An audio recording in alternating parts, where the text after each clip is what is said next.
Meu nome é Aldo Eusébio de Abreu.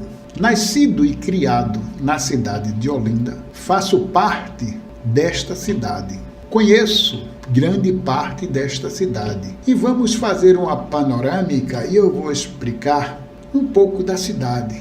As 4 bicas de Olinda, em Pernambuco, as tradicionais bicas da cidade de Olinda, foram construídas na primeira metade do século XIV, com a finalidade de suprir a falta d'água na vila de Olinda. A Bica do Rosário ela foi construída no ano de 1537, citada na Carta Foral da cidade, é a única remanescente da localidade, na época conhecida como Vale das Fontes. A Bica do Rosário apresenta características barrocas, contendo um brasão e inclui um símbolo de Olinda, o globo, encimado por Cruz Latina Orbis Christianis, que significa mundo cristão, comuns em cidades colônias. A Igreja do Rosário dos Homens Pretos foi grande palco de conflitos raciais. Há rotas de fuga do seu interior com saída pela Bica do Rosário. No século XIX é fundada a Companhia Santa Teresa, encarregada dos serviços de água e luz, e foram aterradas as bicas de Olinda. A Bica do Rosário ela foi interditada. A Bica dos 4 Cantos foi soterrada e a Bica de São Pedro interditada por falta d'água. Falavam que havia 4ª bica, que ela ficava situada lá no sítio de seu rei, porque seu rei tinha uma vacaria e ela dava de beber aos gados. Poucas pessoas falam dessa 4ª bica. Sabe-se que depois, com o tempo, as bicas foram recuperadas, o serviço de restauro foi feito e ela voltou a funcionar. A água passou a ser água salobra, não era mais uma água de boa qualidade. Com o decorrer de muitos anos, formaram a SALO, que era saneamento de água e luz de Olinda. A SALO foi quem começou cuidando das encanações de Olinda, que também não prosperaram porque os canos enferrujavam. Ela tinha uma carroça de madeira com pneus de automóveis antigos daquela época. Era o tipo de pneu fino, aqueles pneus enraiados. Dentro daquela carroça havia todo o material para encanação. Eram eles quem cortavam o abastecimento quando não se pagavam, e aquela carroça levava dias para atender a população. Um homem puxava a carroça, o outro que ajudava a empurrar a carroça. E havia o encanador que cortava a água e quando tinha algum cano que estava enferrujado e podre, ele cortava, reabria a rosca na própria carroça, tinha os prendedores, ele reabria a rosca, fazia emenda, colocava lá. Então, aquilo ali chamava-se na época a carroça do corte. Hoje é muito diferente, né? E nós tínhamos 4 chafariz, um quase próximo ao outro. Nós tínhamos o chafariz de Amparo, que ficava no local onde é o Bar do Juarez, ali no Amparo. Vindo para o Guadalupe, tinha o chafariz de Guadalupe. Se nós fôssemos para o monte, tinha o chafariz do monte. E o outro era bem mais distante, que era na Ilha do Maruim, chafariz da Ilha do Maruim. Hoje só temos o prédio do chafariz de Guadalupe, o prédio onde é o Bar do Juarez. O monte já não existe mais o local do chafariz. E o da Ilha do Maruim, a mesma coisa.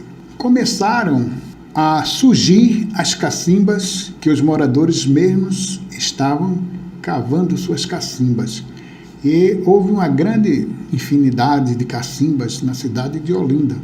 No tocante às cacimbas, nós podemos citar algumas cacimbas. Vamos começar pela cacimba de Bom Sucesso. Havia um cidadão chamado Senhor Alexandre, que era proprietário de uma vacaria lá no sítio dos Arcos, logo após o abrigo de Menor, uma entrada. Ele tinha uma cacimba, que naquela época chamava-se cacimbão, porque era uma cacimba grande, com bastante água. Hoje, nós só temos o local, não temos mais a cacimba. No abrigo de menor, havia também uma cacimba, que aquela cacimba abastecia todo o abrigo de menor e também a agricultura. Se nós formos à rua de São João, haviam duas cacimbas. Uma que pertencia a Manuel Eusébio e a outra a senhora Dona Noca. Uma vendia banho e a outra era a doação de água, né? Se ali nós descermos, passamos do cemitério público de Guadalupe, havia nesta localidade uma outra cacimba chamada Cacimba da Jararaca. Havia uma outra cacimba muito famosa chamada Cacimba do Catimbó. Atualmente aquela cacimba não existe no tamanho que ela era. Um morador da cidade, para preservar, fez uma cacimba pequena e ali a água escorre dia e noite, não falta água. Se nós formos em direção a Joaquim Nabuco, havia uma cacimba também que pertencia à senhora Dona Esther e fornecia água para a população. A cacimba já não existe, só o local. Fica nas proximidades por trás do Atacadão. Havia uma cacimba ali. Na Praça do Carmo, havia também uma cacimba ali, bem próximo ao quartel do Exército, onde hoje é a faculdade. Havia outras cacimbas em outros lugares. Havia também o aproveitamento das águas das marés. Se nós formos em direção ao Varadouro, nós iremos encontrar uma gráfica bem ao lado da Rodotu, antiga Nápoles. No local onde está aquela gráfica era um viveiro de peixes e ali eram vendidos peixes pela Semana Santa. Hoje já não existe. Nesse período surgiram os homens que vendiam água no calão. Era uma madeira atravessada no ombro, com uns arames ou correntes, e embaixo tinha duas latas, que chamavam-se lata de gás, porque o querosene daquela época, que chamavam de gás, quando compravam ele, reaproveitavam aquelas latas. E alguém comprava a lata, tirava o tampo e colocava uma madeira. Naquela madeira era que surgiam os arames. E eles colocavam água e vendiam. Também surgiram os donos de jumentos. Eles pegavam seus jumentos, botavam uma cangalha e na cangalha botavam as caçambas para carregarem as águas.